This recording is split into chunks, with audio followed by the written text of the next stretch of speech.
Bonjour chers téléspectateurs, vous qui nous suivez sur les www.dvibtv.com. Aujourd'hui, un lieu féerique chargé d'histoire que nous avons pris pour pari de vous faire découvrir, le château de Vaux-le-Vicomte. Ce château se situe en Seine-et-Marne, grand département d'Île-de-France, poumon vert aux portes de Paris, un lieu où vous allez vraiment vous rendre compte qu'il se passe énormément de choses, rempli d'histoire. Nous avons décidé de partager avec vous ce moment, puisqu'il y a un événement particulier qui s'y passe, où nous avons décidé de nous arrêter, puisque l'or noir y sera à l'honneur. Tout simplement, vous avez bien compris ce dont je veux parler. Il s'agit du Palais du Chocolat. Et qui de mieux pour nous présenter ces lieux, cet événement, que l'hôte qui est à mes côtés, Monsieur Jean-Charles de Voguet. Bonjour. Bonjour. Alors bonjour Monsieur Jean-Charles de Voguet. Vous allez tout simplement vous présenter à nos téléspectateurs afin qu'on puisse commencer cet entretien avec vous et nous parler un petit peu de ce domaine rempli d'histoire, de cet événement, le Palais du Chocolat, et nous dire tout simplement comment est venue cette idée de mettre à l'honneur ce délice qui ravit nos papilles. Alors, je ne sais pas si c'est un charmant jeu de mots que vous avez osé de faire, mettre dans un cadre royal un château, le Palais du Chocolat, mais on va en savoir davantage avec vous. On va commencer bien sûr par le commencement, le château en 3 dates. Effectivement, bonjour. Donc, je suis Jean-Charles de Voguet et je fais partie de la famille propriétaire de ce château. On a la chance de pouvoir gérer un si beau domaine aujourd'hui avec tout simplement une famille et bien sûr l'aide de tous les visiteurs. Et je vais vous parler un peu du château. Le château a été créé ici par 3 grands artistes qui ont été dirigés par Nicolas Fouquet. Nicolas Fouquet était le ministre des Finances de Louis XIV, du jeune roi Louis XIV. Et il a acquis le domaine enfin l'espace en tout cas, cet espace qui était un espace vierge à l'époque, en 1641. Ensuite, il y a eu cette fameuse histoire et cette grande jalousie entre le roi et Nicolas Fouquet, qui a malheureusement lui a coûté la vie puisqu'il est mort en prison suite à un grand procès et surtout suite à aussi une très belle fête qu'il a donnée à Vaud en l'honneur du roi.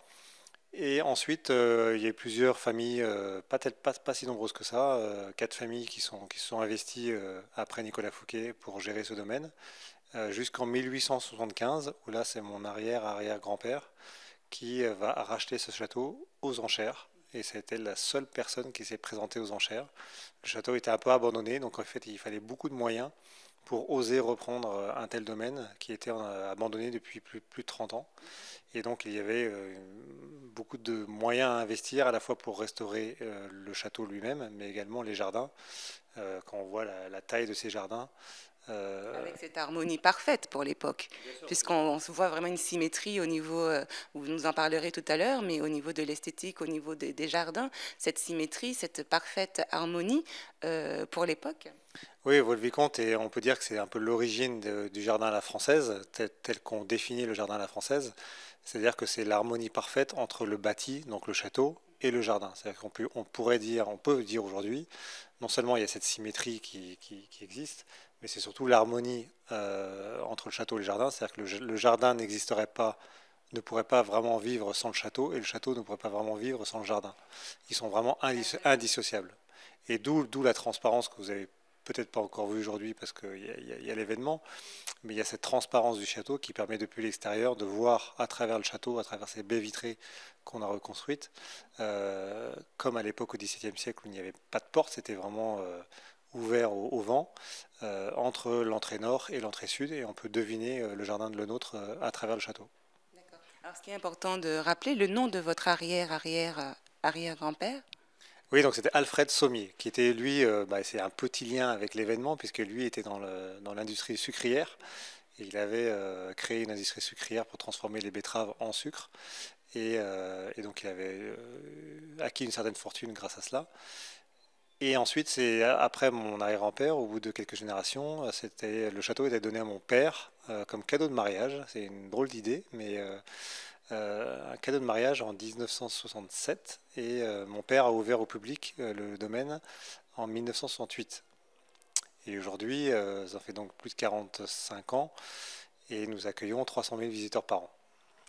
Beau chiffre et bel héritage, que je dirais, puisqu'on voit un petit peu les différentes étapes qu'a subi ce château et qui avait déjà une figure assez avant-gardiste pour l'époque et qui a en ce lieu même fait le soutien de M. Fouquet, ses amis de l'époque qui étaient, pouvez-vous nous les citer? Il avait beaucoup d'amis. Fouquet avait une puissance incroyable à l'époque, puisqu'il avait 46 ans, le roi n'en avait que 23. Donc il était entouré de tous les grands artistes. Donc déjà, il connaissait les artistes qui ont construit Vaux, mais ensuite il était aussi ami de Molière, de La Fontaine, de Madame de Scudéry et de bien d'autres. Donc il était entouré de tous les grands. Et on peut dire qu'il était aussi visionnaire, puisque ces artistes qui n'étaient pas toujours compris à leur époque et qui, de façon contemporaine, on voit cette subtilité qui reste toujours actuelle, il a su le sentir, puisque c'est lui qui a encouragé, par exemple, Jean de La Fontaine à poursuivre ses œuvres poétiques qui lui ont valu bien des désagréments. Oui, non seulement la grande vision déjà de Fouquet, ça a été de réunir ces trois grands talents qui ont été l'architecte Levaux, le décorateur Lebrun et le jardinier paysagiste Lenôtre, de les réunir ensemble, de leur donner beaucoup de moyens, de leur donner un champ libre, une page vierge si je puis dire, et de créer ce qu'ils ont créé aujourd'hui. Donc en fait, il les a vraiment soutenus dans ce projet. Et à Vaux-le-Vicomte, ce qu'on peut voir, c'est on peut voir donc cette création, cette harmonie, comme je disais, entre le château et le jardin, puisqu'on est parti de rien, pas comme dans d'autres châteaux où quelquefois on part d'une bâtisse qui va s'agrandir au fil des siècles, et donc on n'a pas vraiment cette unité parfaite entre le château et les différentes parties entre le jardin et les différentes parties du château.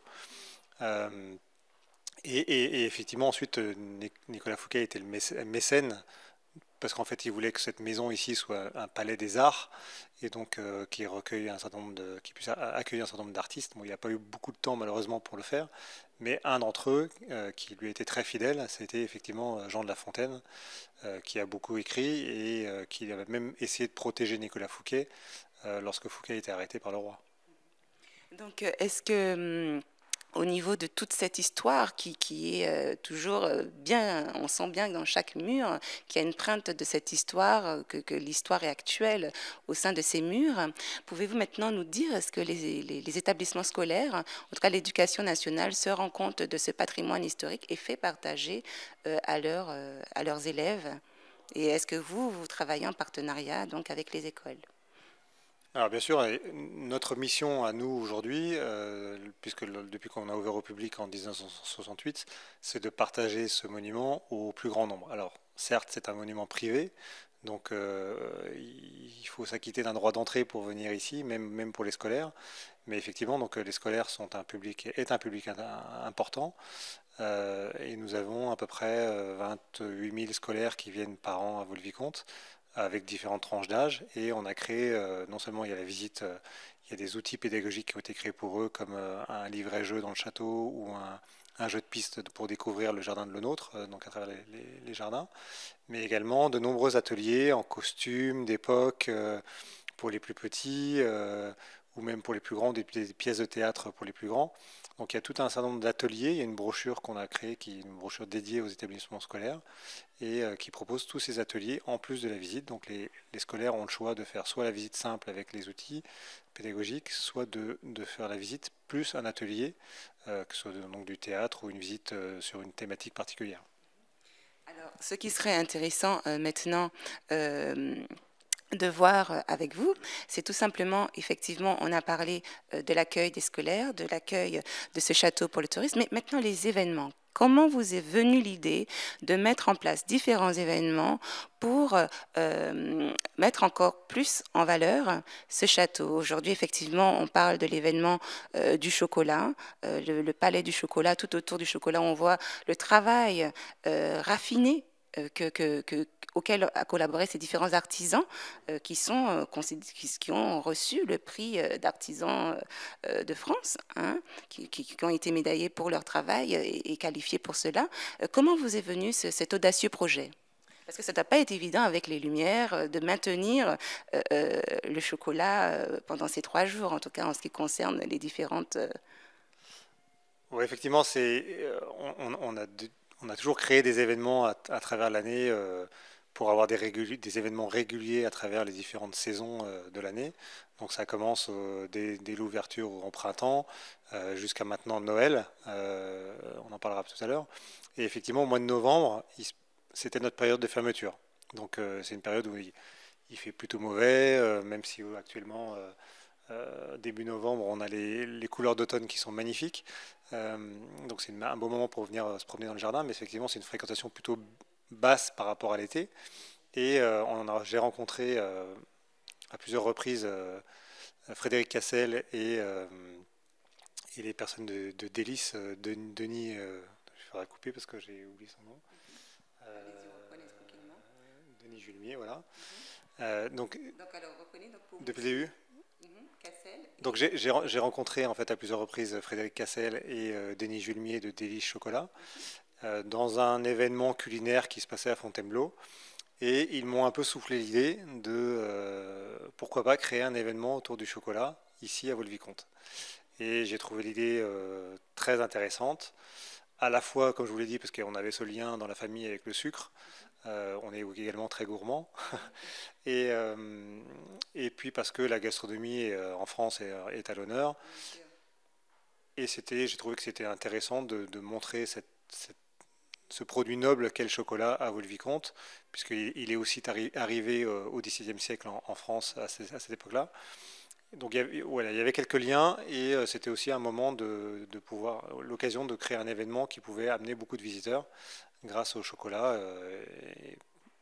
Je pense qu'effectivement, la cause est noble, puisqu'effectivement, tout le monde se retrouve autour du chocolat. Rares sont ceux qui n'aiment pas ce fin gourmet, surtout en fin d'année, où les fêtes sont souvent ponctuées autour du chocolat, que ce soit Noël, que ce soit la Pâques, que ce soit même un cadeau qu'on a envie d'offrir à quelqu'un, la Saint-Valentin. On voit que pas mal de fêtes tournent autour du chocolat, donc ça paraissait finalement une évidence. Voilà, et puis ce qu'on voulait, c'était comme le salon du chocolat existait à Paris, on voulait pas faire un copier-coller du salon du chocolat à Paris. Et ici, on a voulu vraiment mettre, j'étais en contact avec Frédéric et avec Denis, mettre à l'honneur les artisans. Donc en fait, c'est pour ça qu'aussi on est ici dans un château. On peut aussi appeler ce château un palais, d'où l'idée du palais du chocolat.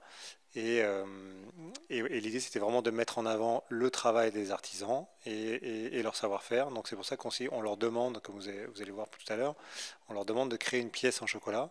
Et voilà, c'est une façon aussi de montrer leur savoir-faire, leurs compétences, et ensuite de pouvoir bien sûr déguster et acheter tout ce qu'ils savent bien faire. Alors, ce qui est intéressant aussi, c'est que vous donnez l'accès au public de rencontrer les artisans, puisque vous avez mis en place des séances de dédicaces.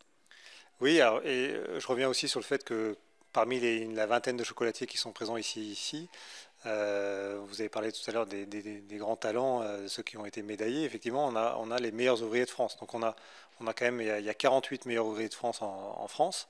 On en a 4 ici sur la vingtaine de chocolatiers, donc c'est déjà énorme. Et, euh, et effectivement, ils peuvent rencontrer, les visiteurs peuvent rencontrer les artisans puisqu'ils sont là, et ces grands artisans sont présents pour discuter avec eux.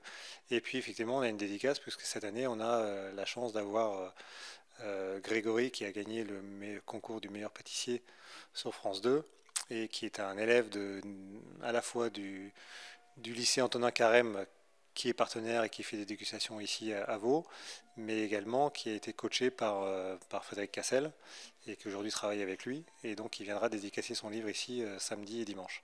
Alors, ce qui est formidable également, c'est que je me suis rendu compte en venant donc jusqu'à arriver au grand salon qu'il y a un atelier également pour les enfants pour le chocolat. Alors, est-ce que vous pouvez nous en parler un petit peu?